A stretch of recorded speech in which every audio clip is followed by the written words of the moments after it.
from Bill Clinton to Donald Trump. Then, as partisans on the left and right jump in to attack President Trump, as Trump gets a new primary challenger in the Republican Party, we will agree with his critics, with one caveat. President Trump is the worst president in recent history, except for all of the other ones. All that and more. I'm Michael Knowles, and this is The Michael Knowles Show.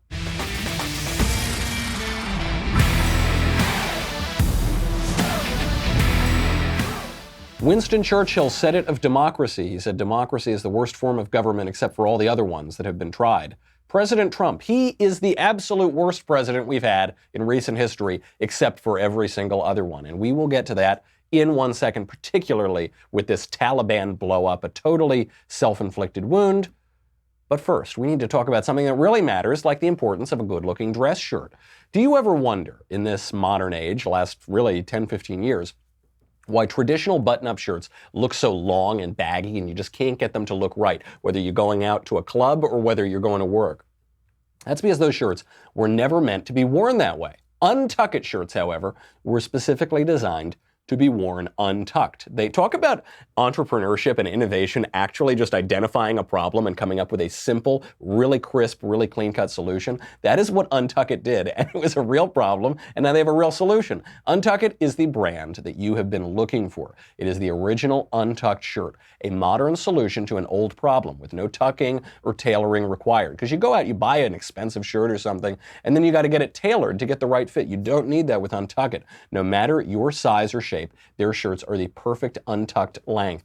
I really love Untuck It. You know, I'd heard about it from Jeremy the God King Boring long before they ever sponsored the shows. Jeremy was a proselytizer of Untuck It. I tried them out. I love them. They are just terrific. You can try one on in person like I did at one of Untuck It's 50 stores, or you can go to untuckit.com to get started. They even offer free shipping and returns on all orders in the U.S. Save 20% on your first order by using my code MKS at checkout. Vanity Fair called me a dapper lib-triggering troll. You can be just as dapper if you go to untuckit.com. Use the promo code MKS. All right, now we'll talk about less important matters like negotiations with the Taliban at Camp David, the presidential retreat. President Trump, we got word a couple days ago, actually, I think it was yesterday morning the story broke. President Trump canceled what were secret talks planned with the Taliban just days before the 18th anniversary of 9/11. And he does deserve credit for canceling those talks, but he does deserve some criticism for planning the talks in the first place. So what happened? President Trump tweeted about this. He explained the entire situation. He tweeted out, quote, "Unbeknownst to almost everyone, the major Taliban leaders and separately the president of Afghanistan were going to secretly meet with me at Camp David on Sunday. They were coming to the United States tonight. Unfortunately, in order to build false leverage, they admitted to an attack in Kabul that killed one of our great, great soldiers and 11 other people. I immediately canceled the meeting and called off peace negotiations. What kind of people would kill so many in order to seemingly strengthen their bargaining position? They didn't. They only made it worse. If they cannot agree to a ceasefire during these very important peace talks and would even kill 12 innocent people, then they probably don't have the power to negotiate a meaningful agreement anyway." That's the key. They probably don't have the power to negotiate a meaningful agreement anyway. He concludes, how many more decades are they willing to fight? That's the question.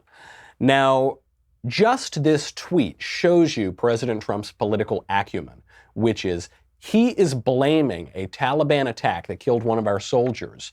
It just happened last week. He's blaming that attack for calling off the peace negotiations. The Taliban have been killing our soldiers for 20 years. There's nothing new about this attack. So the question is President Trump responding to an attack, or is he using the attack as an excuse to get out of the meetings? I think it's the latter. I think it's pretty clear that it's the latter, but I think it's wise for him to do that. It's a perfectly good way for him to get out of having these meetings. The decision to disinvite them was a good meeting. It shows, reportedly, a divide in the Trump administration between Mike Pompeo over at State Department and John Bolton, who is the national security advisor. We'll get into that in a second. But we shouldn't narrow in on why this was such a mistake in the first place, why it was such a mistake to invite them. The Taliban are the worst people on earth. They should all be put to death as quickly as possible, every last one of them. The only way that I could get behind this meeting happening is if Trump invited them all into a room and then personally shivved every single one of them. They are little devils, all of whom should be executed by the United States. Of all of the bad actors in the world, the Taliban are probably the most unrepentant terrorists out there. They worked directly with Osama bin Laden. They have the most direct connection of any group in the world to al-Qaeda and to the 9/11 attacks. Most egregiously of all, these talks were scheduled just days before the anniversary of 9/11. It's almost cartoonish how bad the timing was. This was politically potentially a disastrous situation. Even if the talks had gone well, even if they somehow got everyone in the room, the president of Afghanistan and the Taliban and the president of the United States, and they said, okay, we're going to stop the war in Afghanistan, we've come to this political solution, even then it looks bad. Because you were inviting people who were responsible for 9/11 to U.S. soil, to the presidential retreat. I mean, this is as prestigious a place as there is in the entire country, just days before 9/11. It just looks like a victory for them. It looks like they're gloating. Absolutely terrible. And by the way, the talks wouldn't have gone well. They wouldn't have gone well, as President Trump concludes in his tweets, because there is no evidence whatsoever that the Taliban can negotiate in good faith. They are demons, they are devils, and they should all be wiped off of the earth. Only God can judge, but the United States can arrange the meeting, and we have done that with the Taliban, and we should do that with the Taliban. They do not have any redeeming qualities. I don't know how to put too fine a point on it. People don't know this, though. People don't know a lot about the Taliban. They know a lot about ISIS. They know a lot about al-Qaeda. ISIS spun off of al-Qaeda. Al-Qaeda was harbored by the Taliban. But I found even in the 19 years or 18 years since the invasion of Afghanistan, people don't really know a lot about the Taliban itself. Who are the Taliban? The Taliban are a terrorist group that took over Afghanistan in the mid-90s. After they took over, everything got even worse. You'd think things couldn't get worse in Afghanistan. They did. Infant mortality in Afghanistan rose to the highest level in the world. A quarter of all Afghanis died before the age of 5 under the Taliban. They committed war crimes with impunity. They stole UN food supplies. In just one case, they stole UN food supplies from 160,000 hungry and starving people, quote, for political and military weapons as a weapon. They have run sex slave networks. They would abduct their own people. They would sell them into sex slaves to help prop up their regime or their pseudo-regime. They instituted strict Sharia law that flogged women for being seen with men in public who were not their own relatives. The Taliban have accounted for 80% of civilian casualties in Afghanistan in recent years. Taliban murdered aid workers, murdered journalists. They harbored, helped, and supported and fought alongside Osama bin Laden before, during, and after the 9/11 attacks. They are the worst people on earth. Now, how do we deal with them? Because all of that, you can say everything that's true about these little devils, the Taliban. But the question that President Trump is trying to solve is the political question. We've been in Afghanistan now for 18 years. How much longer are we going to stay there? How do we get out? What is the resolution of this conflict? There is a lot of misinformation, a lot of bad common sense going around. We'll get into what it really looks like in Afghanistan, what a future looks like there, how we could ever come to some terms with the Taliban. But first, we've got to talk about Stamps.com. I do not go to the post office myself. I love the post office. They obviously fulfill an important task. Me, I'm a millennial. I don't want to leave my chair. Stamps.com makes it so easy. They bring all of the amazing services of the U.S. Post Office right to your computer. Whether you're a small office sending invoices, or you're an online seller shipping out products, or even if you're a warehouse sending thousands of packages a day, Stamps.com can handle it all with ease. They're just terrific. Simply use your computer to print official U.S. postage 24/7 for any letter, any package, any class of mail, anywhere you want to send it. We love it here at the Daily Wire. Saves us a lot of time, saves us a lot of money. Personally, saves me a lot of headaches. Once your mail is ready, you just hand it to your mail carrier or you drop it in a mailbox. It's that simple. With Stamps.com, you get 5 cents off every first-class stamp You get up to 40% off priority mail. Stamps.com is a no-brainer. Saves you time and money. Do it. I get on you people all the time about this because I'm a little bit lazy in these activities too. You just think, oh, I don't want to get started. It's okay. I'll just keep doing it the way we've been doing it forever. 700,000 small businesses use it. You should too. It's just so much time. So much money, so much effort if you just do it now. Right now, my listeners get a special offer that includes a 4-week trial plus free postage and a digital scale without any long-term commitment. How much easier can I make it for you? Go to Stamps.com right now. Click on the microphone at the top of the homepage. Type in Knowles, Knowles. That is Stamps.com. And then you enter Knowles, Knowles. So what do you do about Afghanistan? There is a common refrain, a common canard out there that Afghanistan is unconquerable. You hear this on the left, you hear it in the center, you hear it on the right. It's folly to go into Afghanistan. It's unconquerable. No one's ever conquered Afghanistan. That's just simply not true. That is unhistorical. It's what happens when people don't study history for a long time. Of course Afghanistan is conquerable. Many people have conquered Afghanistan over history. The Taliban conquered Afghanistan just 25 years ago.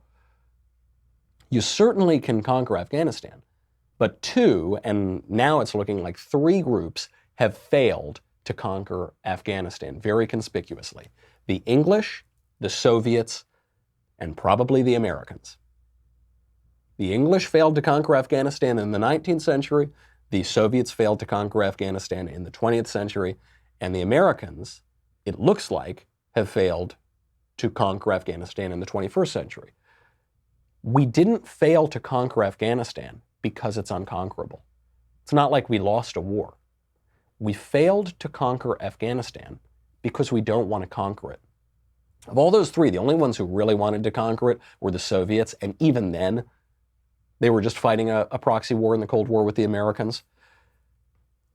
We don't want it. We don't want Afghanistan to be the 51st state. We don't want Puerto Rico to be the 51st state. We might want Greenland to be the 51st state. We'll have to see how those go. That's the art of the deal. If we want to invite anyone to Camp David for peace negotiations, we should probably invite the Prime Minister of Denmark so we can talk about how we're taking Greenland from them. That's a point for another day. We don't want Afghanistan. We don't want to bring it in. We don't want to build a country there. We don't want to bring our country there. So what do you do about it? Because we have been in Afghanistan for a long time. Now we recognize the head of state in Afghanistan. His name is Ashraf Ghani. He's the head of Afghanistan, but is he really? The Taliban is coming back and reconquering territory, and the Taliban sure doesn't recognize him. So what do we do? Certainly we should not be in direct official talks on U.S. soil with the Taliban. It just doesn't make any sense because we don't recognize the Taliban as the legitimate government of Afghanistan.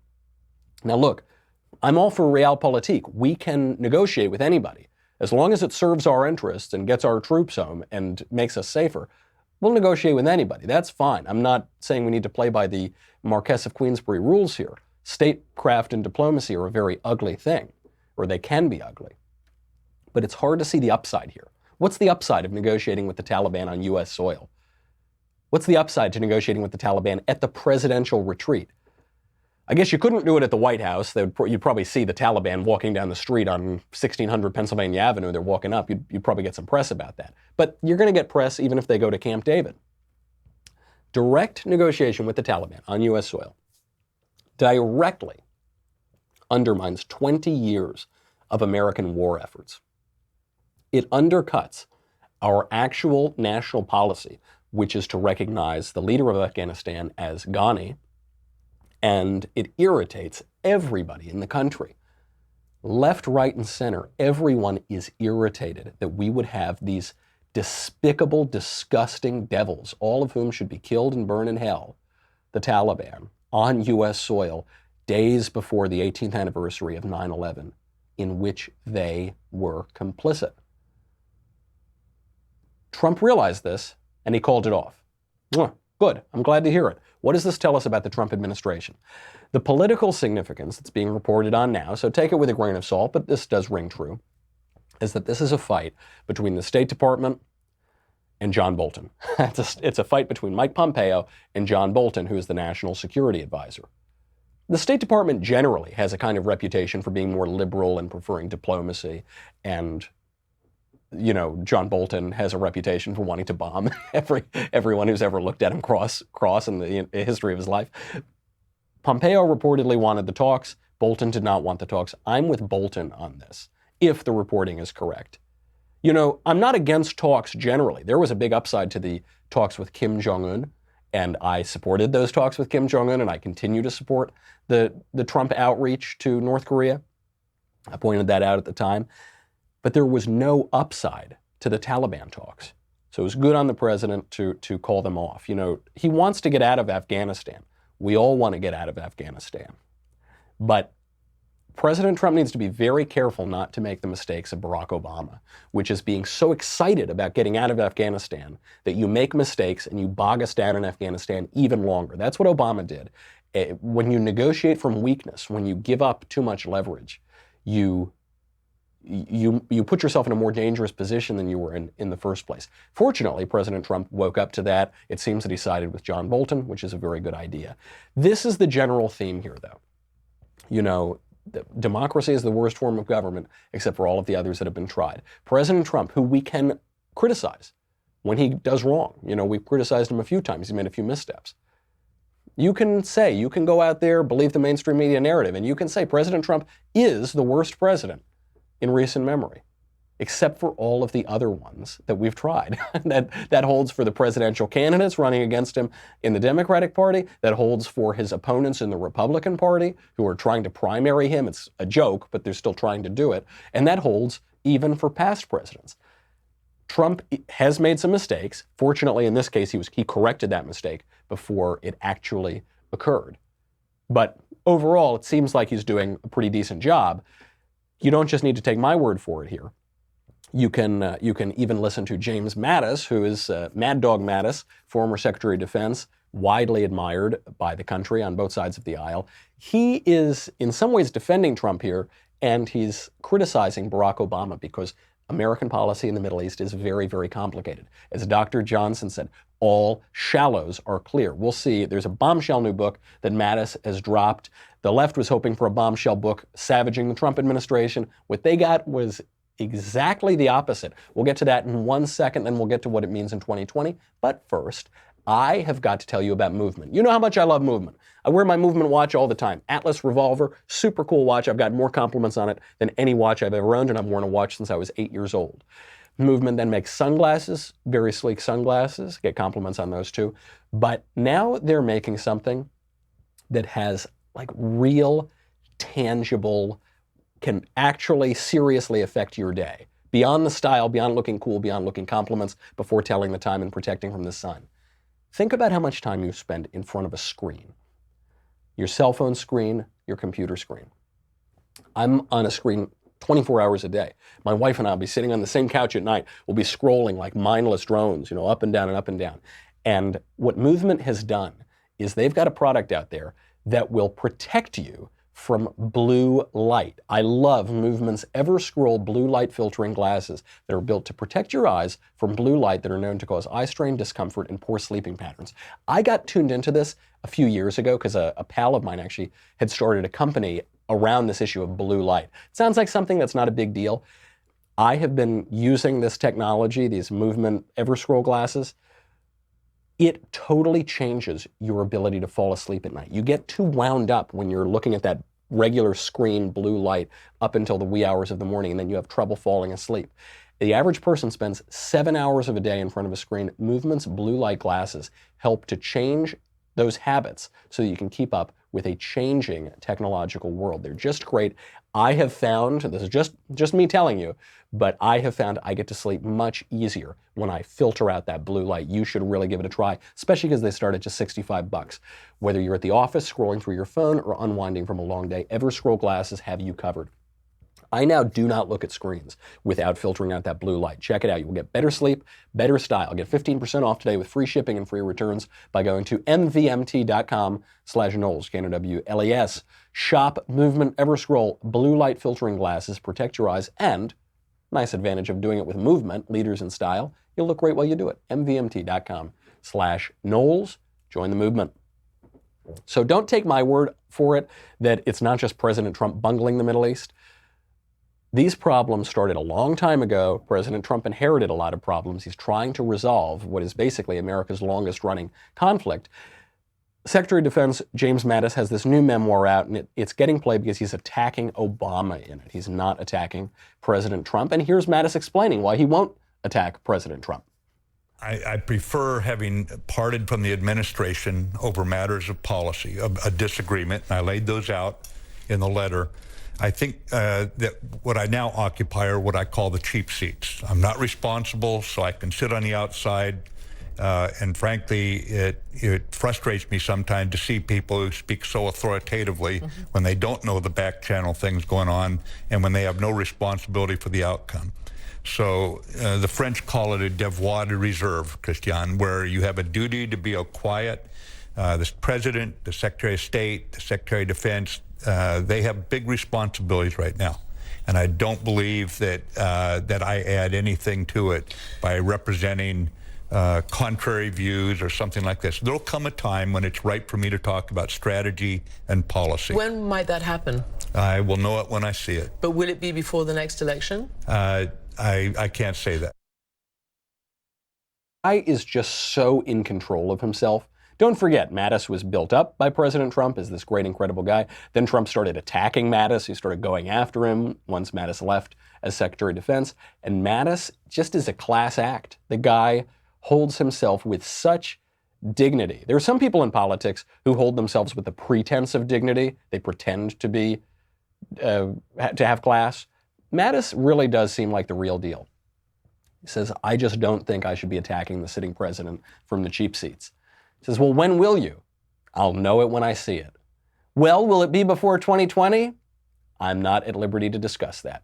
I'm not going to give it to you, Christiane Amanpour, who Drew calls Christiane Amanpour journalist on CNN. He's just not going to give it to them, and he's exactly right not to. So he won't hit Trump. This is the right decision. I think it is so despicable when former administration staffers start attacking their boss. You know, in Dante, in Hell, he writes Dante's Inferno. He divides up hell between all the different sins and all the different sinners. And then as Dante is going down through hell on his way to purgatory and then up to heaven, he's going down and he meets and he speaks to all of the different sinners. So you have sins of the flesh, you know, early on, sins like lust, that sort of thing. And then as you get lower, you get worse and worse sins, more evil sins, more wicked sins. And at the very bottom, you have fraud and deception. People who are traitors at the very bottom. And in the lowest circle of hell are those people who betray their benefactors. They are the ones who are in the three-headed mouth of Satan being chomped down for eternity. Judas, Brutus, and Cassius. Those who betray Christ, those who betray Caesar. Being chomped to death. That is, in Dante's mind, in the Christian imagination, the Christian understanding, the worst sort of sin in hell. That is what you see regularly in politics. It tells you a lot about politics that is the main thing. You go and you work for a guy and then you immediately leave and start trashing him and stab him in the back. I remember this during the Bush II administration. Scott McClellan was press secretary. The minute he left, he goes out and he writes a tell-all memoir about how terrible Bush was. And this has happened a lot in the Trump administration. People leave and they stab him in the back. Omarosa did that. Anthony Scaramucci. I actually like Anthony Scaramucci, but he did exactly the same thing. Other people have left the administration, stabbed the guy in the back, and Mattis is not going to do that. Mattis is not going to debase himself to put himself in the lowest circle of hell. Very admirable. He will, however, hit Barack Obama, because what Mattis is talking about in that interview is he does have a responsibility to give his thoughts on strategy. This is a dignified guy. He's spent a lot of time in the U.S. military. He's a very learned guy. They called him a monk warrior, I think. He's never got married. He would just read a lot of books and go fight and kill people. So there is a time when he needs to give his thought on strategy, but he's not going to do it to the sitting president. He will hit Barack Obama. He just came out and savaged Barack Obama's handling of Iran, specifically something we didn't know about, an Iranian plot to bomb a cafe in Washington, D.C. So here's Mattis's account of it. He said that there was a plot backed by Iran to bomb a cafe in Washington, D.C.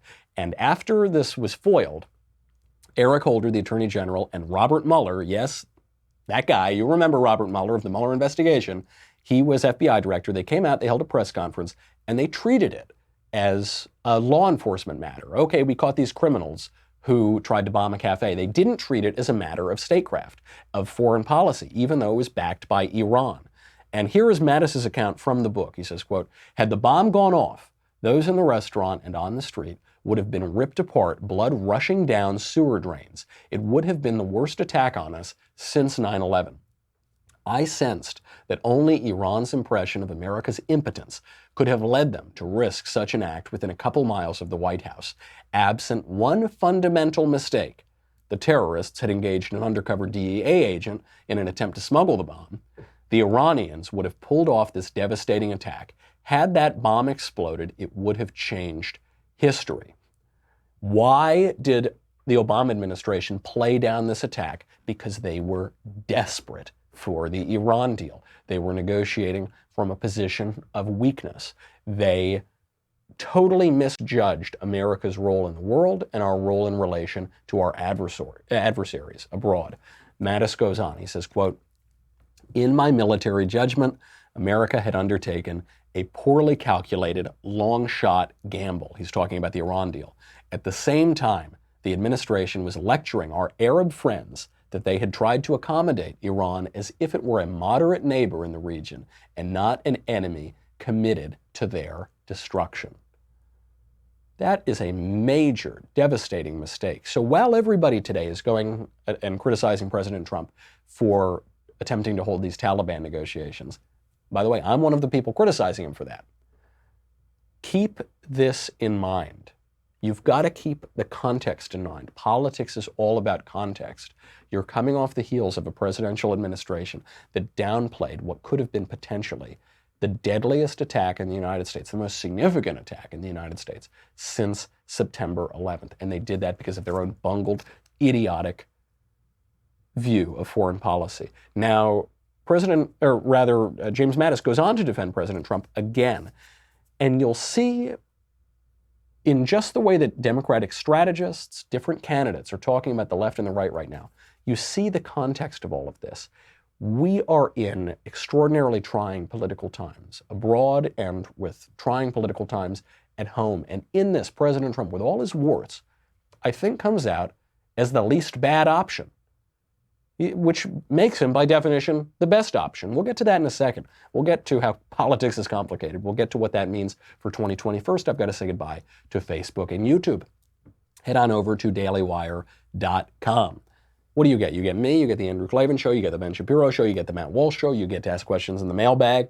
That's coming up on Thursday. You get Another Kingdom, which is, by the way, that's coming out pretty soon. We're working on season 3 of Another Kingdom. You get all of it.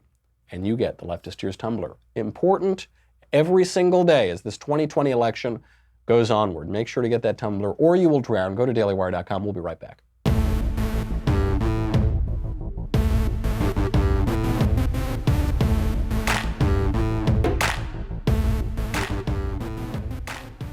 Hear it in my voice. I'm a little bit under the weather today, so it's very important for me to heat up my leftist tears. Everyone has their own hot toddy recipe. You know, they throw a little dash of whiskey, a little bit of honey, maybe some kind of tea or water. For me, the secret to a really good hot toddy and the way to really clear yourself out is to add that little saline solution, which only comes, if you want the very best, in the form of leftist tears. So you definitely need to get that tumbler. Mattis doesn't only go out and say, I'm not going to criticize Trump. He doesn't only go out and say, I'm going to assail the Obama administration for their idiocy, but he actually defends President Trump against some attacks that he judges unfair and that I judge unfair on MSNBC, specifically attacks that President Trump has undermined NATO since his inauguration. In the last 2.5 years, they've been we've seen our alliances weakened in NATO, certainly in Asia and in Europe. You know, Andrea, if you take a look at current events, you can always see the tensions because that's what grabs your attention, is the tensions in those alliances. However, right now you see a NATO that I think we're into the fourth straight year or fifth straight year of the nations, almost all of them, increasing their defense budget. So I could say quantitatively, NATO's actually stronger today. Now, there are political tensions. Those tensions have always been there in NATO, where the American presidents, I remember all the way back to President Clinton when I became aware of this issue, President Clinton, President Bush, President Obama, all saying the same thing President Trump is: you've got to pay more. The way I carried the message to NATO when I first went there as a Secretary of Defense was, I've sat in this room and you've heard this message before, but the American people are saying they will not care more about your children's future than you care. You've got to pay your fair share.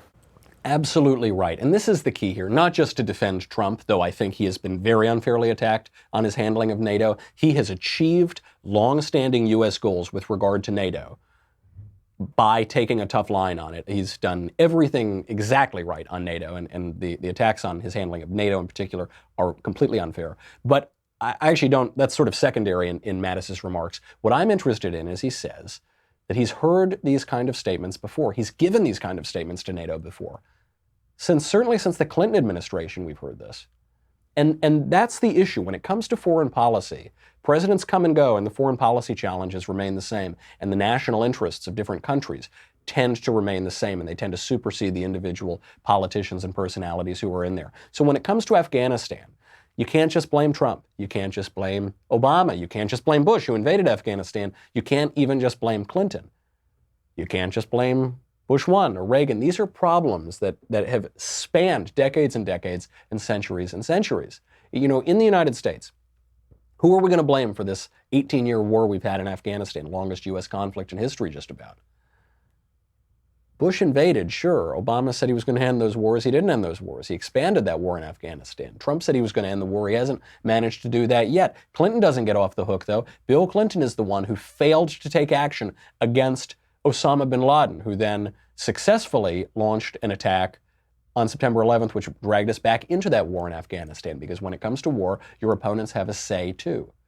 If Clinton or Bush had responded to the bombing of the USS Cole by bin Laden, if Clinton had responded forcefully to the first World Trade Center bombing in 1993, the world might look very different today, and our strategy in Afghanistan might look very different today as well.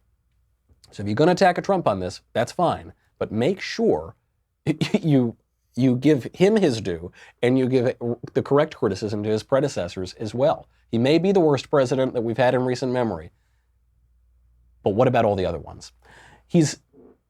It also, this kind of criticism that's coming in, when you look at his opponents on the left and the right, it does seem they're quite a lot worse. I mean, even David Axelrod, who was the chief strategist for Barack Obama, is coming out against Joe Biden. He's coming out against the Democratic frontrunner. He sent out a tweet over the weekend. He said, quote, "It's one thing to have a well-earned reputation for goofy, harmless gaffes. It's another if you serially distort your own record. Joe Biden is in danger of creating a more damaging meme." This was directly in response to Joe Biden lying about his record on the Iraq War. Kind of like John Kerry said, I was against the war before I was for the war. Joe Biden is now saying he never really supported the Iraq War. The Bush administration lied to him about the Iraq War and what it was about, and he didn't really mean it, and he's just lying. He's lying about his support for the Iraq War. This is what I really like about David Axelrod. He is a really good political analyst because he's not a hack. He was a hack for much of his career, but then when he turned into an analyst, he really became a serious analyst.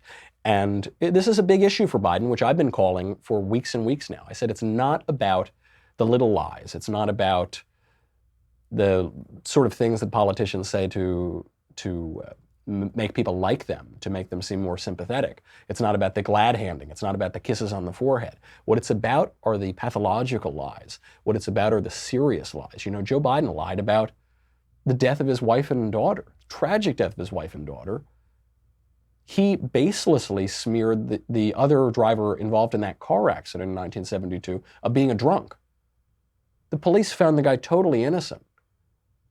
The death haunted that driver until 1999 when he himself died. And then immediately afterward, Biden smeared him as a drunk. I mean, he's willing to tell these really deep lies. And so goofy Uncle Joe who can't remember the details, that's one thing. He can get past that on a campaign.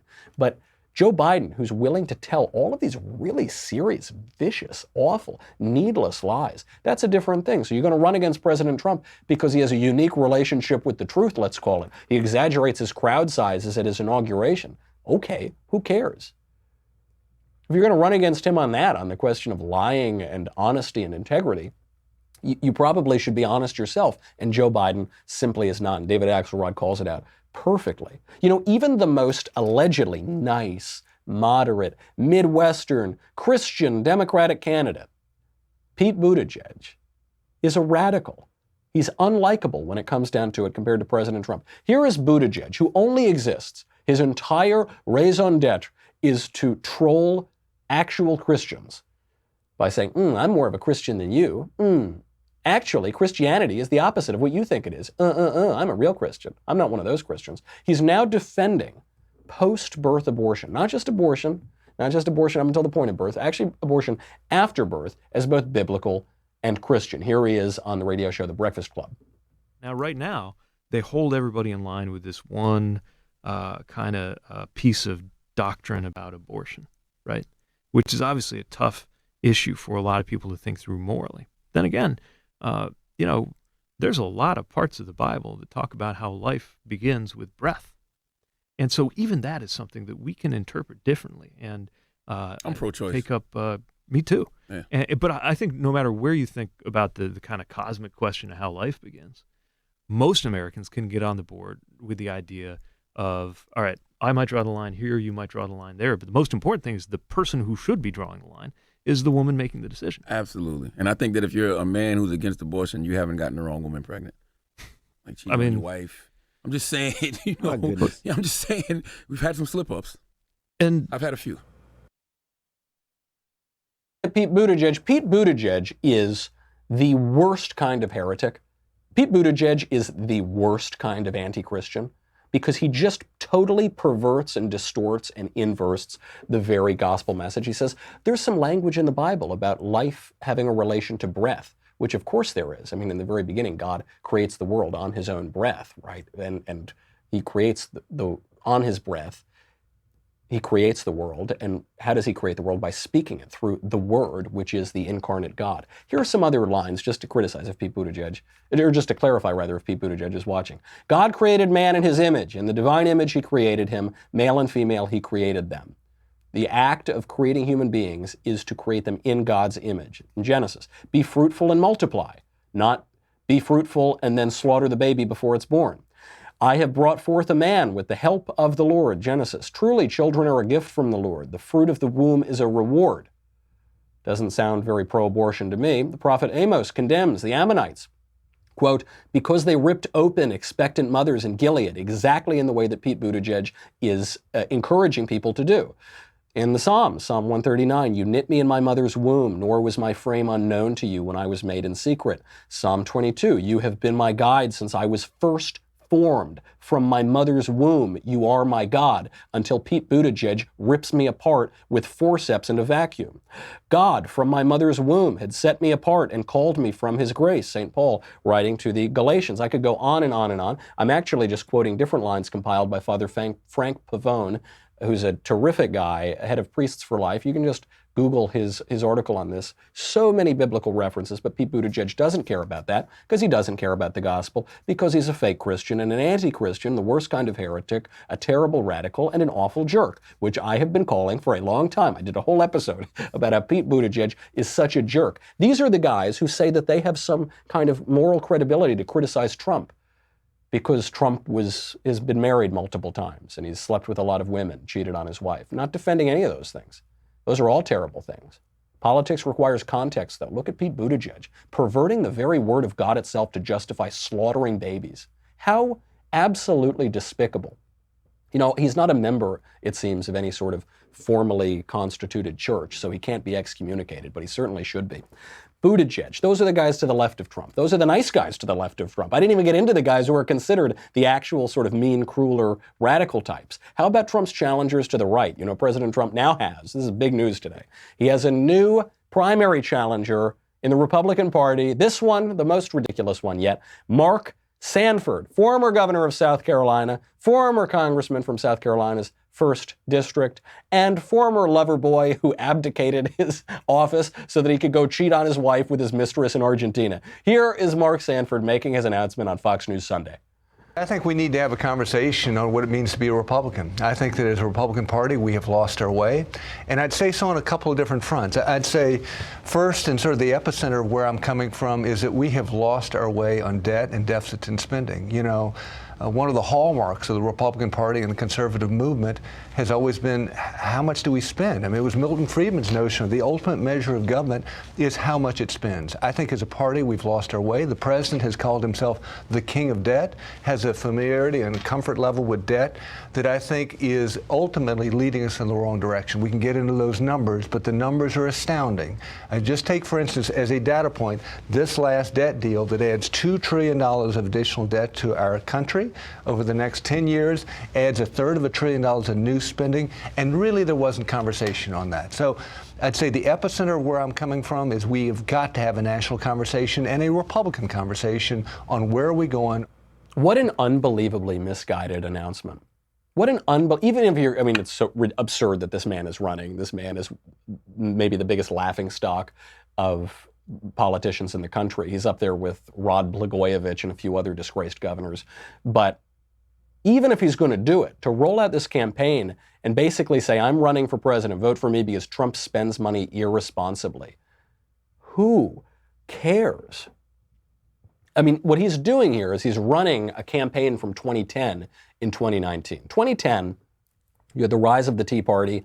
You had the debt and the deficit as central political issues. Mitch Daniels, a guy who I tried to get to run for president, talked about the new red menace, this one consisting of ink, how the debt was the big ticking time bomb. I agree with that. I think it's a very important issue. I was working in politics to try valiantly, or as valiantly as we could, to fix that problem, and everybody failed. All those politicians who tried to fix the debt failed. Paul Ryan made good attempts to do it, and he failed. There is no political appetite to fix the debt and to fix the deficit. So what do we conclude from this? To give up? No. What I think the smarter people and the wiser observers of politics concluded is that trying this fiscal-only approach, we just talk about the debt, just talk about the deficits, don't talk about anything else. One line that a lot of people were using at the time was social truce. We're going to forget about the social issues for a second, we're going to put that on pause, and we're going to fix our debt and deficit. That approach is not workable. That approach is fundamentally misguided. What we learned from that failure is that we need to fix the culture in order to fix the fiscal situation. The first problem is cultural. Andrew Breitbart called it. Politics is down from culture, and what we know from Russell Kirk and many others is that politics is down, or that culture rather is down from religion. This guy, Mark Sanford, and a lot of other old guard establishment types did not get the memo, and they're still running on the same tired platitudes.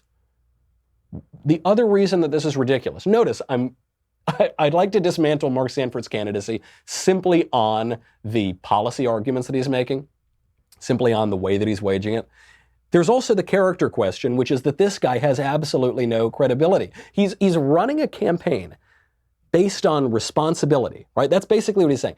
President Trump has been irresponsible in office, so elect me and I will be more responsible. Elect me, Mark Sanford, the guy who literally stopped showing up for work for weeks and then lied about where he was. People said that he was on the Appalachian Trail. Actually, though, I, Mark Sanford, went all the way to freaking Argentina to cheat on my wife with my mistress in South America. Vote for me. Responsibility. Sanford 2020. Are you kidding me?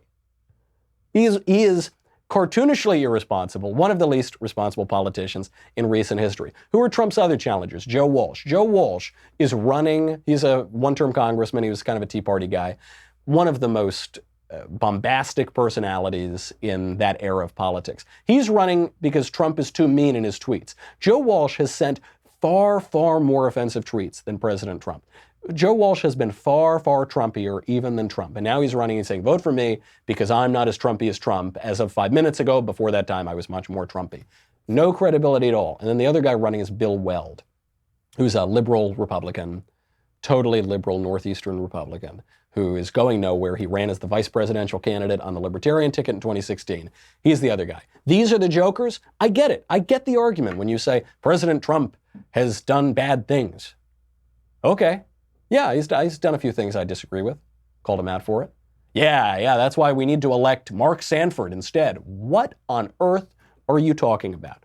And I don't think this is really going to matter because a number of states are canceling primaries right now, and the anti-Trump forces, the guys trying to run guys like Mark Sanford and Joe Walsh and Bill Weld, are furious about this. Bill Kristol, whom personally I still like, but he's really lost it on this Trump thing. He is shocked, offended, terrified. He's comparing this to, tin pot dictatorships and the banana republics. This is all going around on Twitter because states are canceling certain primaries for the GOP. This has all happened before. This has happened many times before. Arizona didn't hold a Democratic primary in 2012. Why? Because Barack Obama was going to do it. 1996, Arizona didn't hold a primary in the Democratic Party because Bill Clinton was already the president. Kansas didn't have a Democratic primary in 96, and South Carolina didn't have a Republican primary in 1984 when Reagan was running for re-election, or in 2004 when Bush was seeking a second term. South Carolina also skipped in 96 and 2012 on the Democratic side. And in 1992, when there actually was a really serious primary challenge, not a Mark Sanford primary challenge, like an actual one between Pat Buchanan and George H.W. Bush, several states that year skipped the Republican primaries. Buchanan didn't whine about it. Bush won it fair and square. This is totally normal. It's happened many times before. All of it requires context, even when you're talking about bringing the Taliban on vacation with you to Camp David, which is egregious, and I'm glad it didn't happen. When you're talking about wars in Afghanistan, when you're talking about Trump's personal behavior, it's just this attitude that we have in this country now.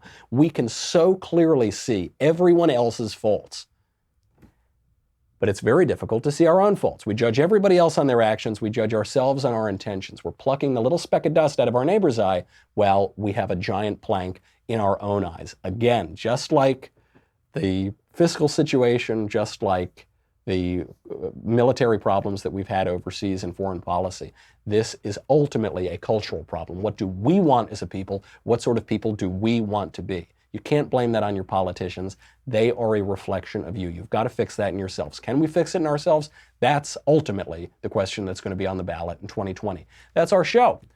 Tune in tomorrow. In the meantime, I'm Michael Knowles. This is The Michael Knowles Show. I'll see you then.